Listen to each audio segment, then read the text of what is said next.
Joy you bring to me whispers like a summer breeze to put my mind at ease. So today's message is called Mirror, Mirror on the Wall, What is Inside of Us All?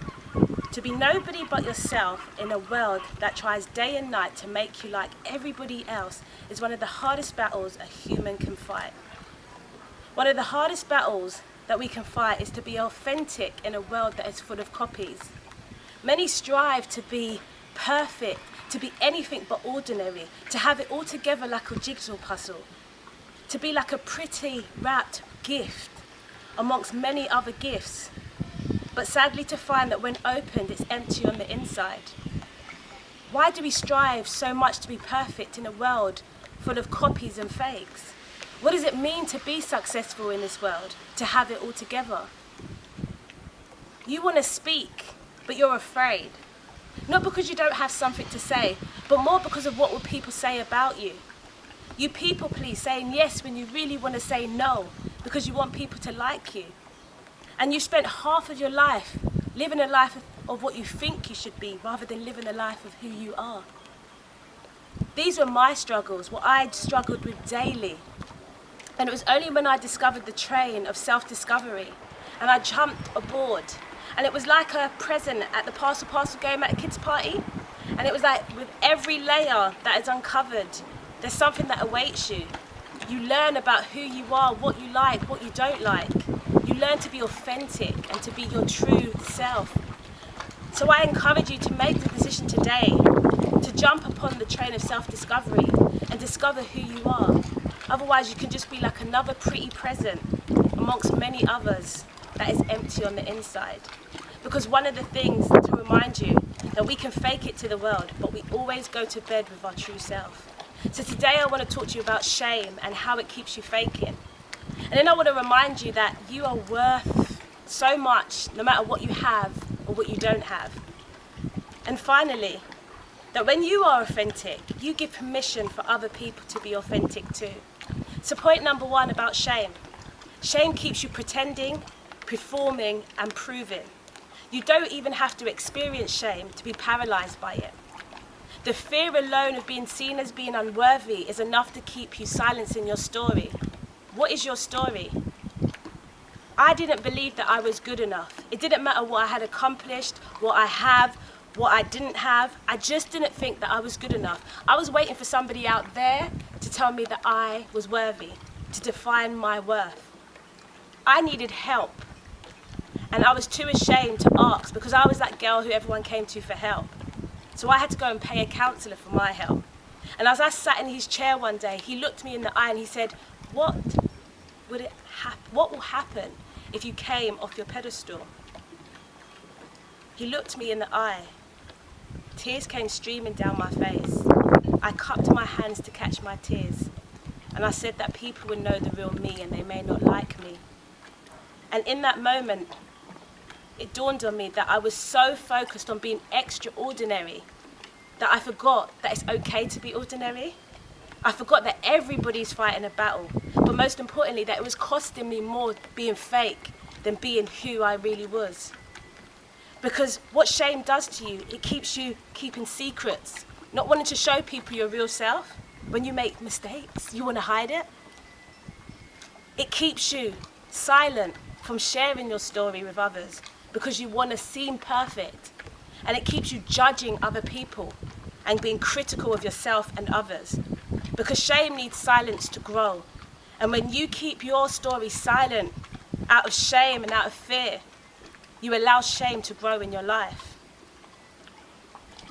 You know, we strive so much to have cars, money, clothes, like to say, having all of those things will make us perfect, will make us think that we've got it all together. But you only have to look at statistics to see how many people have taken their lives, that on the outside they looked like it was all together, but deep down they were fighting a battle.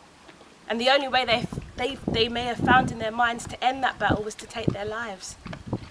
So my point number two is that when you distance yourself from who you think you should be, from who you are, that leaves a feeling of not being good enough. And that causes us to have to prove our worth to people. You are good enough just the way you are, not when you have something. So you are good just the way you are, not when you have something, not when you achieve the best grade in school, just the way you are right now. It's not the conditions that will make you worthy. It's having that mindset to know that you are worthy just as you are. Not when that boy calls you back or that girl, not when you've lost 10 pounds, not when you've achieved an A star at your GCSEs or at your masters, but just as you are right now. You are priceless, you are perfect, and you are precious. You are one of a kind and you are unique. And when you discover who you truly are, that's where there is freedom. And my final point, when you allow yourself to be authentic, which is not easy, but when you do, you have freedom. You're free from judgment of others. You're free to be who you are. Because no one can judge you when you accept yourself. When you accept yourself, the world accepts you too. When you love yourself, you are free. And many of us may think we love ourselves because those words freely come out of our mouths. But how many of us are really authentic? How many of us actually stand in our truth? And when you allow yourself to stand in your truth, you allow others to too. So I stand here today in my truth, and I'll tell you that I have dyslexia, and I kept it for so many years because I didn't want people to think I was dumb. I also have SAD, which is a seasonal affective disorder, that in the winter months I get depressed and can't really function, and I hid that for 4 years, struggling at work, struggling to appear to people that I was happy and had it all together until I couldn't fake it anymore. I didn't want people to think I was unnormal because I was suffering with something.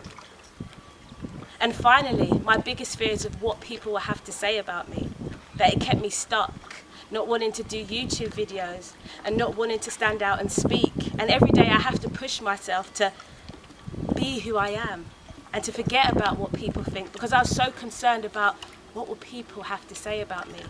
And over the years I realised no matter what I do, people always have something to say. Because I was hiding my light under a box because I was afraid to shine, because I didn't want other people to be afraid of me or be fearful of me or have things to say about me or think that I think I'm better than anybody. But they still were saying things even when I was hiding my light and not shining. So I hope as I have stood in my truth that you too could do the same. Because now everybody knows certain things about me. Does it matter? That's really who I am. And I'm free when I am able to share that and not feel that I have to hide in the winter months when I'm feeling depressed. But I can stand and cry and say, I've got winter blues. And I can get a word wrong and just laugh it off instead of being like, feeling ashamed. And actually I can step out and I can continue doing these videos no matter what people have to say. So I'll summarise by saying shame will keep you pretending. Being authentic will keep you shining. And just in case you needed a reminding, you are perfect just the way you are.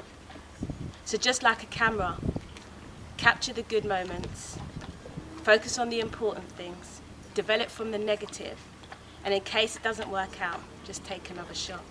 Because you are perfect just the way you are. Thank you guys, and have a lovely week.